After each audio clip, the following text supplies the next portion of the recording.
Does a 40-year-old Squarebody make a good daily driver in 2025? That's what I aim to find out, and I'm going to bring y'all along for the journey.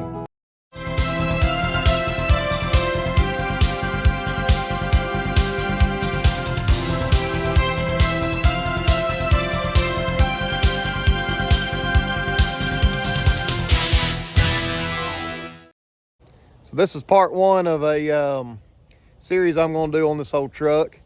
This is a 1982 K20 as it sits. I've owned this truck for 20 years and it did not start life as an 82 K20. It started life as a 1982 C10 two-wheel drive. And over the last 20 years I've transformed it into what you see here. I daily drove this truck for many years, and as I got newer trucks, it just kind of got put to the wayside as a firewood and hunting truck. But with the want to preserve the miles off of my newer truck to give to my son as a daily, I want to put this back in service as my daily driver. Now this thing has several things that need addressed on it, and we'll go over some of that now, and I'll go over some of the history of what this truck is. My K20, I'll just start at the front and we'll go over some of the things about the truck. As you can tell, that is not a 1982 front clip. Roughly 18 years ago, I bought an old 89 Suburban for the transmission, back when you could get square body trucks, 2 or 4-wheel drive, fairly cheap. I bought a Suburban for near nothing. For the transmission to go on my Camaro, it was a 2-wheel drive, and I parted it out. Back in those days, I liked how this front clip looked. As I get older, I don't like it so much anymore. But what I did do is I took the TBI harness out of it. I took a 96 Vortex short block, put all the TBI stuff on top of that, put the Suburban TBI wiring harness in this truck because it all fits together, and I converted it to TBI.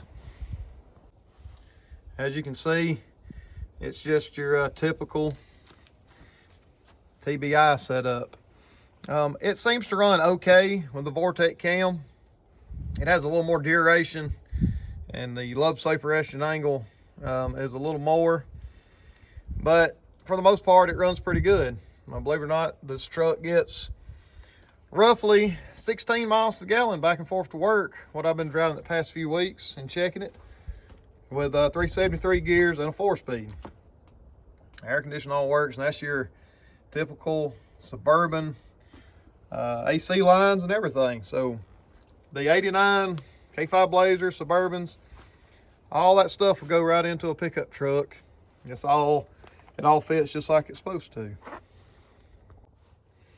Interior wise, the truck needs some work. You can see the seats about wore out. It's got this thing was recovered in the early 2000s. It was in a friend of mine's truck, and he gave it to me years ago. That's obviously not factory. Originally, I had painted the inside of the truck black and was going to do black and silver, but that never panned out. It's got some holes drilled in it where it had a older style gun rack mounted in here before I got that one. It's got the Suburban, all this stuff here that is not correct to the truck. The dash pad, cluster, bezel, all that was out of Suburban. In my youth, I had cut the dash and put them Suburban switches in right there to try to run fog lights and different things I used to have on the brush guard. Again, 18 years old, didn't know any better. All that's been cut, and it's got a later old radio in it. The dash bezel's out Suburban, but you know, I tried to make it as neat as I could, and it didn't look bad at the time. But I may get a panel to put in this and put the factory style radio in it. I may paint the inside and freshen up the interior. It's got a 77 year model 4-speed and MP205 in it. That was, you know, part of the running gear when I decided to convert it to 4-wheel drive. It was originally half ton the first time, and It's got 4 leaf springs in the front. Those are something I built when I was 18 years old from using multiple spring packs. It's got quite a bit of leaf spring in the back. Obviously, it's got Camper Special 3/4 ton rear leaves in the back. It has a 14 bolt. And like I said, it was originally 1/2 ton. I found the 14 bolt Camper Special rear, put it in this truck. There's the old emblem off the Camper Special.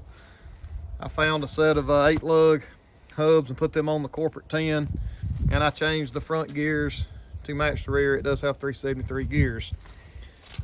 Typical to these old trucks, it has your typical oil leaks and crap on the transfer case and motor and whatever that will dress. It's got Walker glass packs under it, which aren't too terribly loud, but they work. It's got, you know, it's got some bruises in here and there. I actually painted this truck about 8 years ago. I learned my lesson about using cheap single stage paint, because the whole truck looks like that right there. It's either blistering up like that, or if you look at it real close where it's not blistering up, it looks like a cracked eggshell. I did epoxy prime the whole thing before I painted it, so you know, as I go in this project, I want to get it mechanically running first, like it's supposed to be. Got a little rust coming up through on the hood right there where the paint's come off. I want to get it back mechanically sound, get the interior sound, and I may do some body work on it and get it back the way it used to look. When I first painted it 8 years ago, the old truck was pretty slick. Like I said, the single stage paint did not hold up well. So when I originally converted this truck to 4-wheel drive, a friend of mine, I had bought a wrecked truck off him. The frame was bent in the middle under the cab, and that's where I sourced all the 4-wheel drive bracketry. I got all the measurements.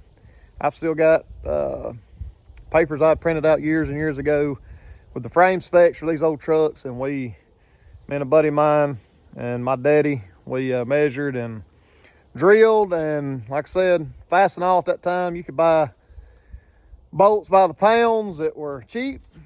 So we figured 7/16 grade 8 bolts would be better than the old 3/8 rivets, and for the last, I don't know, 18-ish years, this thing has not given any trouble on that end as far as how the 4-wheel drive was bolted on. So there's a little rundown of the truck. Some of the things that needs addressing. It needs tuned up. It needs some of the oil leaks fixed. It needs shocks, all the typical stuff. We're gonna go through that. There's a little bit of vibration in the rear end when you get over about 65 mile an hour or so. It needs addressed. I think the spiders are wore out. I've got plenty of parts around for these trucks. Like I said, I've had several of them in the last 20 years, and I've dabbled on them for a while. I've got piles of things laying around, so we'll see where this thing takes us. But for 2025, that's my goal. We're going to see if we can get her back daily driving shape and go from there. Those of you that's not new to the channel, YouTube has been kind of hard on the reloading and gun content that I normally post, so I figured I'd get off into some other stuff of my interests to keep the channel going. If this is your first time visiting my channel, I ask you like and subscribe. If you want to keep up with what I'm going to be doing on my journey with this old truck, check out some other videos. Like I said, they're mainly reloading and shooting, sports related, firearms related. I have plans for other videos. I've got a 1985 Camaro that I've had since I was 16. That was my first car. That's got Holley Sniper EFI on it, and that's something I've debated on this. Do I need to change it from TBI to Holley Sniper? That's an opinion I'll ask y'all, and if y'all want to comment and let me know, you can. But that's it. That's the old truck. I appreciate y'all stopping by, and we'll catch you around next time. Thank you for watching.